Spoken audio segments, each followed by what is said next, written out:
I'll talk about non-equilibrium Bethe Ansatz for the Kondo model, and so it's non-equilibrium kind of extensions to the Bethe Ansatz. And in order to just remind you all about the Bethe Ansatz a bit, if it was a long time since you studied it, then I'll just start with a short introduction to the Bethe Ansatz before moving on to some newer stuff.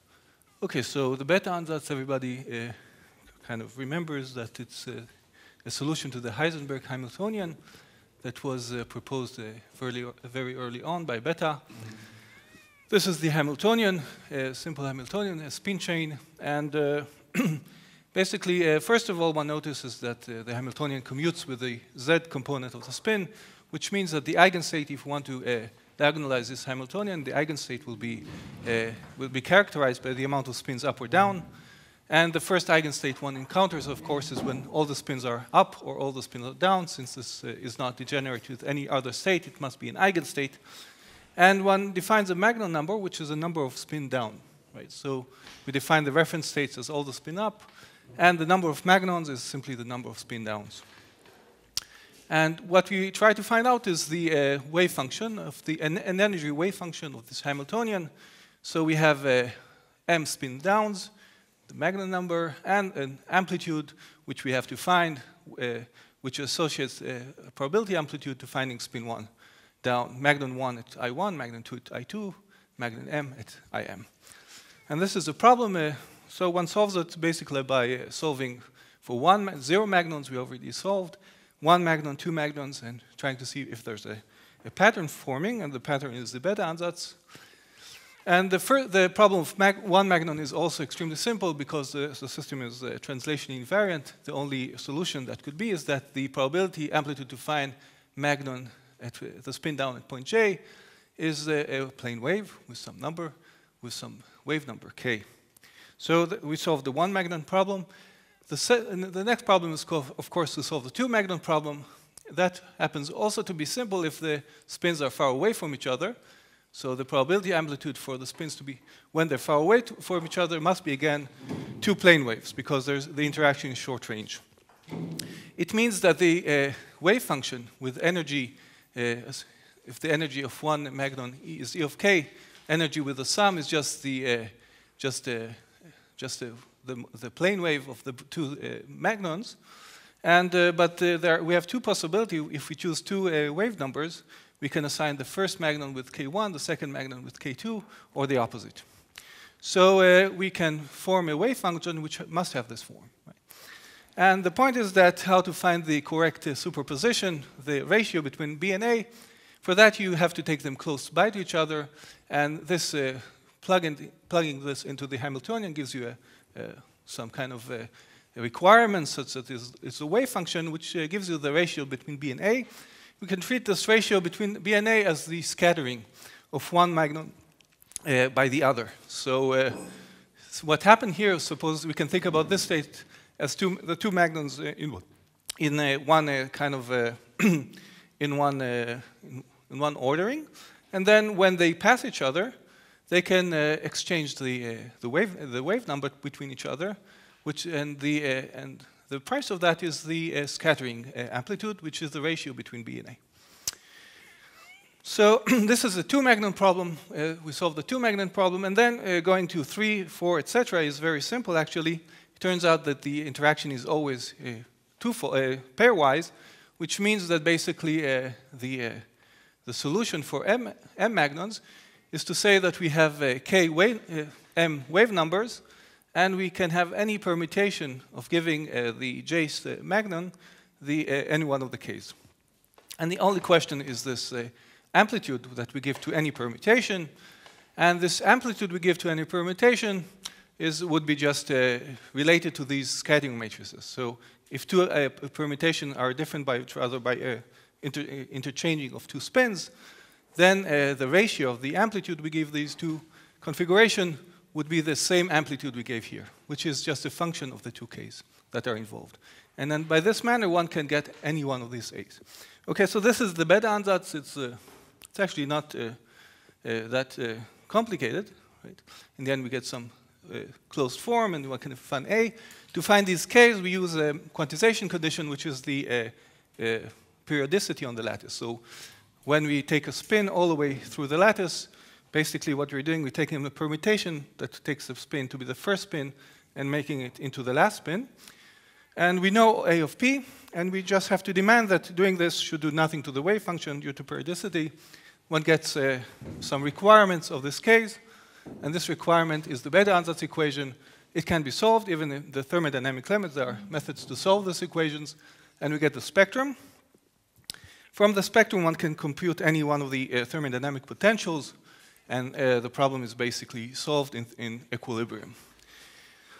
So what is the problem? So the problem is that the wave function, it looks okay, it has a closed form. One can write down this A of P explicitly. But working with this wave function is extremely difficult. It contains m factorial terms. And if we want to compute anything out of equilibrium, we have to work with a wave function. We would usually try to look at matrix element of any operator between two beta states, right? For example, if we want to compute the current in some system, let's take an impurity system. We have two leads, an impurity in the middle, and assume that this is solvable by the Bethe Ansatz, such as the Kondo problem. What we will do, we will start with an initial state, which has the voltage in it, then without interaction. So initial state is with voltage, without interaction. Suddenly turn on interaction, let the system evolve with a full Hamiltonian, reach a steady state where current flows, and then measures that current. So we sandwich J between the state that we obtained by evolving a system with a certain voltage, a certain amount of time. And since these are the beta eigenstates, we can just sum over all the, put an insert resolution of the identity here and this factor, and this is the solution.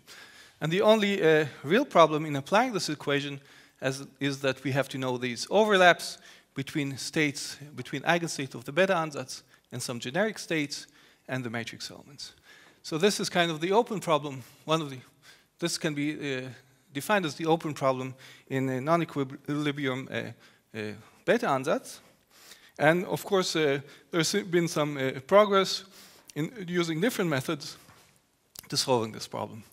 And I'll kind of try to explain some of the stuff that I've been involved in. So first of all, one of the important approaches to dealing with these overlaps to these matrix elements in the Bethe Ansatz can be called the approach of Slavnov Overlaps.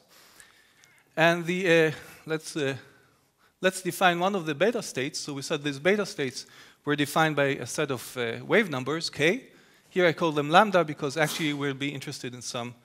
There's a better parameterization of these k's, which is useful. It's called rapidities or beta roots. And using basically the wave numbers, we can create any state. Now the point is that we can create such a state which either obeys the beta equation or not. We have an option to take an eigenstate of the Hamiltonian.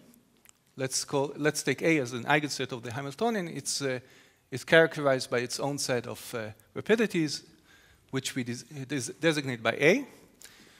And we can take wave numbers which do not necessarily obey the Bethe Ansatz equation, namely the wave function is not periodic. And this will turn out to be very useful. And so for the moment, let's consider this state. In addition, I'll be talking from now on about a non-homogeneous version of the Heisenberg chain. It will be very useful since it will appear in the Kondo problem. It has other uses, etc. So now I will switch to talking about an inhomogeneous version of the Heisenberg chain. Namely, to each side of the lattice, we associate a number, which is called Wi. And the set of all these numbers W, they characterize kind of the disorder.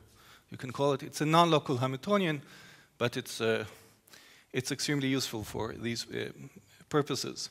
Okay, now what we can try to compute that will kind of get us ahead in terms of finding all these matrix elements and overlaps is what's called a Slavnov overlap. It's an overlap between a beta state which obeys the Bethe Ansatz equation, namely an eigenstate of a Hamiltonian, and a beta state that does not obey the Bethe Ansatz equation. Actually, what you can usually do here is think about a beta state which obeys the Bethe Ansatz equation with respect to one Hamiltonian and a beta state which obeys the Bethe Ansatz equation with respect to another Hamiltonian. And this is kind of a useful object. For example, actually we encountered it here. So this is kind of an overlap that we encountered here, but it is actually more useful than that, and all the objects can be related to it. So this is kind of a useful object. If I have two states, I have the overlap in terms of a determinant. The determinant is much more easy to compute than just taking m factorial terms. Ostensibly, determinant contains m factorial terms, but actually there are algorithms to compute it much faster. So even computationally, a determinant is much superior to what we had earlier. And this determinant depends on the rapidities of the state A, rapidities of the state B, some matrix here, and we'll see a lot of these polynomials. A polynomial QA alpha x is a polynomial which has zeros at the points alpha I. Just a definition. So here's a polynomial which has zeros at the inhomogeneities, etc. Okay, so this is like a useful formula, but it has pluses and minuses. Yeah. Just a quick question. So, I mean, that formula, I don't know much about Bethe Ansatz, but that looks much simpler than the usual sort of form factor stuff. So, I mean, what's special about this? Why does it look simpler than the form factor stuff? Just form factors tend to fill many. I mean, this is for generic A and B states, right? Well, one of them is a Bethe Ansatz state. It's obeys the Bethe Ansatz equation, yeah. Right, but I mean, if I had a quench, Mm-hmm. I could take A to B, Bethe Ansatz states of one Hamiltonian. Yeah. So I mean, would this work for? Could I apply this to a quench in a generic? Yeah. So yeah, if you have a quench, you take, for example, the BCS model, change the coupling constant. This would give you the overlap between the initial and final states here. What is it again? Oh, eta is I here. Okay, so there's another, there's even more generalization than I talked to, but sorry, eta, just think about it as I. Okay? Okay, so there are pluses and minuses to using this Slavnov determinant, and I kind of mentioned one of them. Everything that we kind of will encounter can be brought to this form. So if I have IOF, two beta states, I can think about OF as a beta state that does not obey the Bethe Ansatz equation, or some thereof. So the techniques of quantum inverse scattering method often allows us, almost always allow us, to reduce the problem of anything we want to compute to these Slavnov overlaps. So that's a big plus. Minuses is that we still have a huge determinant. It grows as the size of the system, namely in the thermodynamic limit. It becomes more and more complicated. It's not very illuminating in terms of finding analytical solutions or limits and so on. And so that's the minuses. The reason is that this determinant basically depends on the exact location of each and every one of these rapidities. And in the thermodynamic limit, what we expect would happen is that things would depend on the densities of these rapidities. And as long as we have these formulas which depend on exact locations, we can't really expect to do too much analytically in the thermodynamic limit. And so the conclusion, we have to take the Slavnov determinant and build upon it some sort of approach that will move us further. So I should kind of mention that there are alternative approaches. Axiomatic approach is related to treating this as a field theory, and there are other interesting approaches. Let me just, I'll skip that because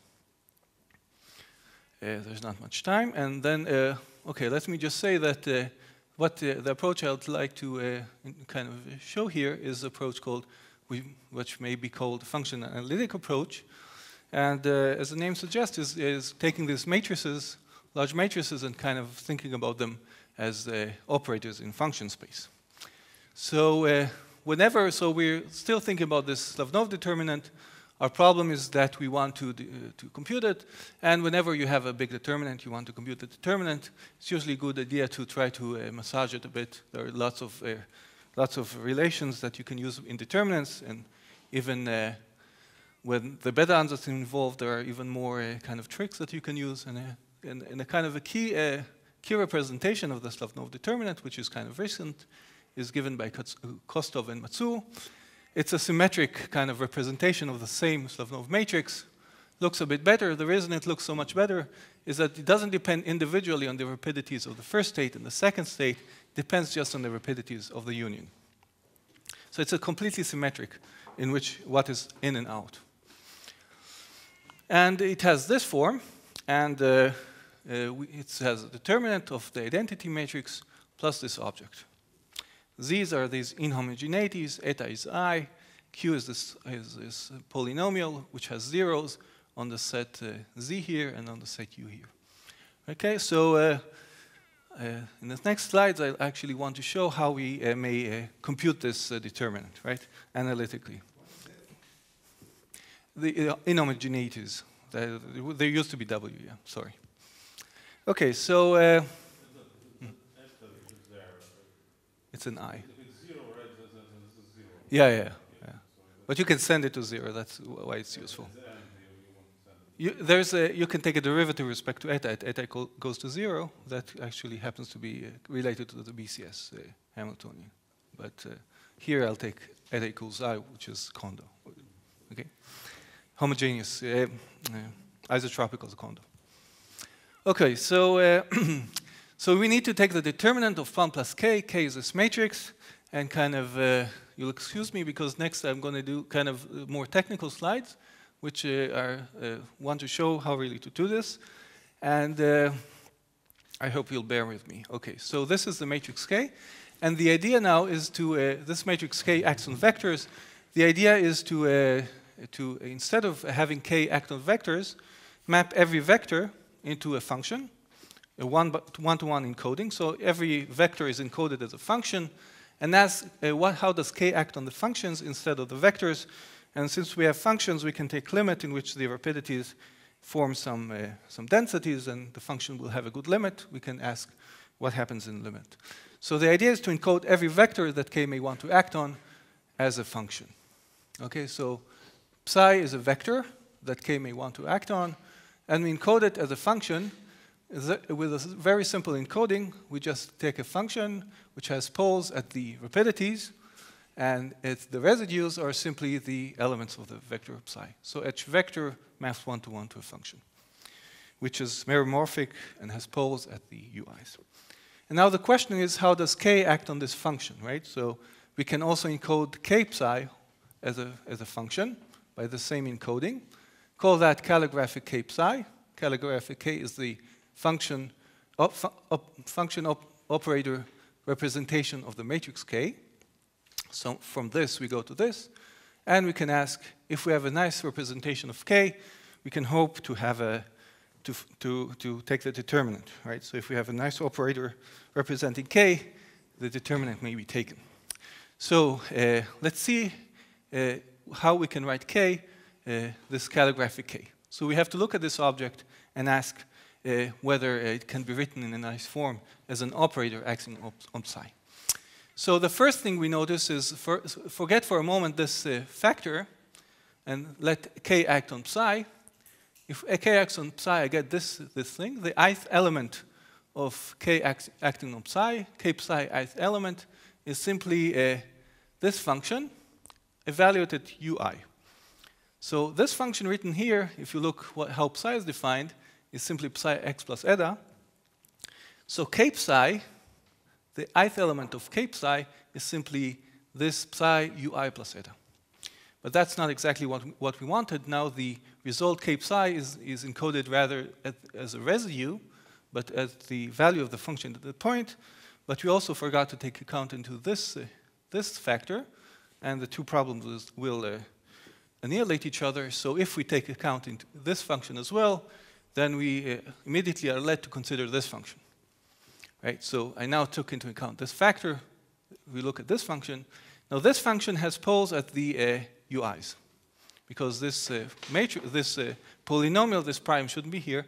This polynomial has poles at the UIs. Namely, it has poles at UIs. The residue is exactly related to psi ui plus eta and contains all these factors. In fact, the residue at ui is exactly K psi I. So that seems to be exactly what we wanted. This is a candidate for K psi. The only problem is that it actually has extra poles. So it has also poles at the zi minus eta because of this polynomial, which we need to get rid of in order for this to be true, right? This has poles only at the ui's. But it's very easy to get rid of unwanted poles. It's done by Cauchy integration. So Cauchy integral y minus 6 around the ui's, which does not encircle the zi's minus eta, will give us exactly a function which has no other poles other than the points ui and has the same residues as the original function, namely it's exactly cape psi. So cape psi has this form, right? So how complicated is this form actually? So let's look at this. So what we have here, right? So we have psi x plus eta, right? So I act on psi, but get psi x plus eta. So there's a shift by eta. There's kz over ku. Let's call this e to the phi, ku over kz. So I got e to the minus phi here, and I shifted e to the phi, so I put it to the right of e to the shift operator. So this whole part is this part. And there's the projection operator, which is this projection operator. So we can write k as in this form, right? And basically, this turns k into an integral operator, which has all the correct properties, and we can invert this operator. And the problem in inverting this operator or taking the determinant, which are actually very close to each other, taking the determinant is as hard as taking the inverse of an operator, is what we need, right? So before I kind of take the determinant, let me go back to the original problem we tried to solve, which is Kondo, right? So now how is all this related to the Kondo problem, right? And I'll do it first because I'd like to compare the difficulty of inverting this operator to the difficulty of solving the Kondo problem in equilibrium using the Bethe Ansatz, and see to what extent we actually made the kind of extended the Bethe Ansatz, and to what extent we created a whole new problem, right? And we'll see that this problem of inverting this operator is actually more akin to simply extending the Bethe Ansatz problem from equilibrium to non-equilibrium by simply adding more integral equations which exist already in the equilibrium problem. Okay, so the Kondo model. So Kondo model is a model of okay, it's one-dimensional electrons, one-dimensional usually just simply because it's a S-wave reduction of a three-dimensional problem. They're interacting with some impurity, which is simply a spin, with some interaction constant G. And the problem is solvable by Bethe Ansatz. The solution is basically strongly related to the Heisenberg chain in the Bethe Ansatz. So usually to get to the solution in the Bethe Ansatz, one has to work, though, in the non-standard representation. Usually it's kind of deceiving. People didn't believe that the Kondo problem was integrable.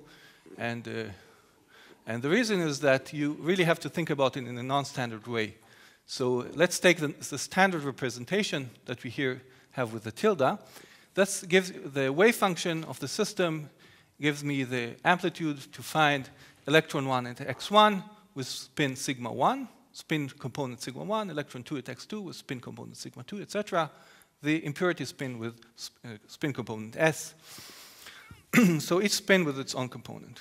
But the correct way to think about it in order to solve it with the Bethe Ansatz is to use a non-standard representation in which I give the amplitude to find first electron at x1, second electron at x2.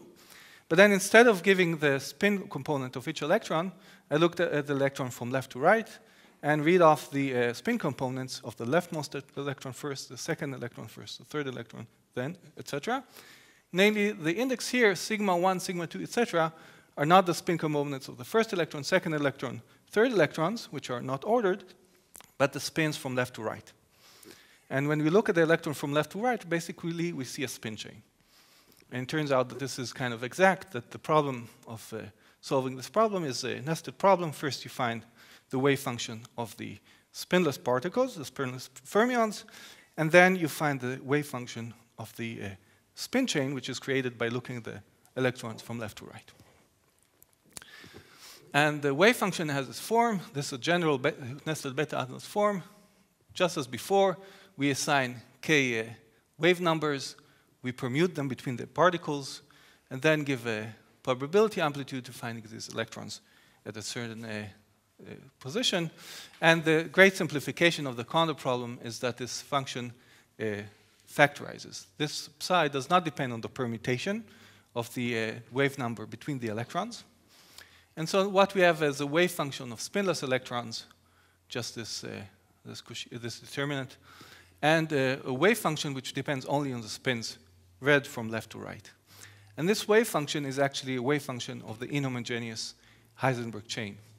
So if we can compute, basically computing the overlaps of the spinless fermions is trivial. Computing the overlaps of these objects in any non-equilibrium problem is a problem in the non-homogeneous Heisenberg chain. So the problems are equivalent, actually. So, and how does these, so in equilibrium at least, how do these rapidities look like at all, right? So first of all, let's talk about the inhomogeneities, these numbers which were the inhomogeneities. So in the Kondo problems, the conduction electrons all get the same inhomogeneity. It's one big number here, which is I over 2. These are complex numbers. And the impurity gets another number, which is sitting here and depends on the strength of the interaction. The distance between these two is the strength of the interaction. So this is the configuration of the inhomogeneities. And there's the configuration of these numbers, the wave numbers themselves, but parameterized using the rapidity, which is just this function. It takes these numbers and puts them on the line using a Mobius transformation. And so what we get are, in the Kondo problem, we see that the rapidities form these kind of strings. So here's a 3-string, a 5-string, a 2-string, etc. So they form these nice strings. The distance is the imaginary unit, and so they're sitting on these lines in the complex plane. And the exact density of each one of the configurations of spins is something that the Bethe Ansatz equation gives you in the thermodynamic limit. So there's a density of these strings and the density of holes where you decide not to put a string. There's some locations where you could potentially put a string using a Bethe Ansatz equation and decide not to. And the Bethe Ansatz equation just gives you a relation between the density of strings and the density of holes, and that's what you have to compute. Once you have that, you have the thermodynamic potentials. So how would we compute that in the thermodynamic Bethe Ansatz? So the thermodynamic Bethe Ansatz simply says that we have to look at the partition function. Once we know that, we will know we have the free energy. We'll compute any thermodynamic potential. So we have a sum over all final states of this Boltzmann factor. The first thing we do, we say that it's, rather than a sum, it's an integral over all possible densities of string. And the price of doing that is, as usual, an entropy. The amount of ways we can arrange these strings to give a certain density, and the result is the usual one. So we have the energy, energy minus Ts, and S is simply an entropy associated with a simple number of ways to arrange the spins, these strings, each one of them in this configuration. And sigma is just the density of each number of strings. So it's a vector with infinite number of elements, giving the density of the 0 string, the 1 string, the 2 string, etc. So, and then what we have to do, so we have the free energy. Now, since we're in the thermodynamic limit, F is extensive, which means that this integral is dominated by the saddle point, which means that we don't really have to take any integral. We have just need to minimize the free energy, which is composed of energy and entropy, to find the minimal free energy. And the problem here is that when we take the derivative of F with respect to sigma, and since the interaction between the strings is long range, the relation between the holes, the density of holes and the density of strings contains a long range interaction, what we'll have is an integral equation. So this simple equation, which states thermodynamic equilibrium, is an integral equation related to the density of the strings. So to solve the Bethe Ansatz equation in equilibrium, we have to solve this integral equation. And now the question is, how much more difficult is non-equilibrium? What would we do in non-equilibrium situations? So let's, I discussed computing the current, but that contains many overlaps and many matrix elements. It's much easier to start with a simpler problem. A simpler problem is to do a quench, start with some initial state, do a quench, ask how much energy does the system absorb or emit in the quench. And there is a probability to emit or absorb different values. We can create a generating function, P of t, for this value. And this generating function, which gives you all the moments of the energy absorbed or emitted during this quench, is very similar to computing J. The only difference is we have less objects to worry about. So the reason to start with this object, it's the simplest mathematical problem. Mathematically, it's the simplest, but it's in the same class as finding the current. And what would we do to compute it? The exact same thing we did with the partition function. Instead of a sum over all final state, we do an integral over all the density of strings, since this is the basis. And the only difference, as before, we get the same entropy. Nothing changed there. But we have to take, we can exponentiate this factor, put it in the exponent. And what we have is an extra factor here. So now, instead of simply minimizing this thing, it's still dominated in the thermodynamic limit by the most probable configuration. So instead of simply minimizing f, we would have to minimize this whole object. So we have here a source. In equilibrium, we have the f to the sigma equals 0. In non-equilibrium, the f to the sigma is equal to this object. It goes by the name of the Quench action approach. It was introduced by Koh and Essler in 2013. So this brings the problem of non-equilibrium problems of this sort into the problem of similar to the equilibrium problem. We only have to do is to add a source, and the problem is that we need to compute the source. And to compute the source, we need to compute overlaps, and that's what we had this K for. So the question is now how to compute this object, right? So, and we have some idea, which we had here, that the approach is to take this log as we have a determinant. We have to take this overlap as a determinant. So we actually have to take the derivative log determinant. We get trace 1 plus k inverse decay to the sigma. So we need to invert 1 plus k. And k is this object. It's a projection operator e minus phi e to the eta to the shift e to the phi. So okay, so I won't go into too much how to do it, but you can imagine that what's written here is an integral equation with this kind of kernel, x minus y, which is rather similar to the equation we got from df to the sigma. So to find the source, we have to solve this integral equation. There's a lot of details how to actually do it, and there are some subtle points about how to pick out the contribution of these inhomogeneities that sit embedded within this the sea of particles, of roots. But of course, I won't go through all that. And but these equations are basically of the same sort as a Bethe Ansatz equation. And combining the two equations, we get a non-equilibrium version of the Bethe Ansatz, in which the integral equation of the equilibrium Bethe Ansatz are extended by a set of linear equations of integral type, of the same type, actually. Here's an explicit representation of this equation, and one can discuss more how to solve such equations. But the important point about them is that they do not scale with the number of particles m. So it's in the same sense a solution as in an equilibrium problem. So let me summarize. So the summary of this approach is you use the Quench action approach, which is here. In the Quench action approach, you always have a question: how do you compute this? So introduce the functional approach, in which this object is written as a determinant of an operator. This is the operator. Its inverse, the real problem is computing the inverse, and this is just an integral equation of the same type as the equilibrium problem.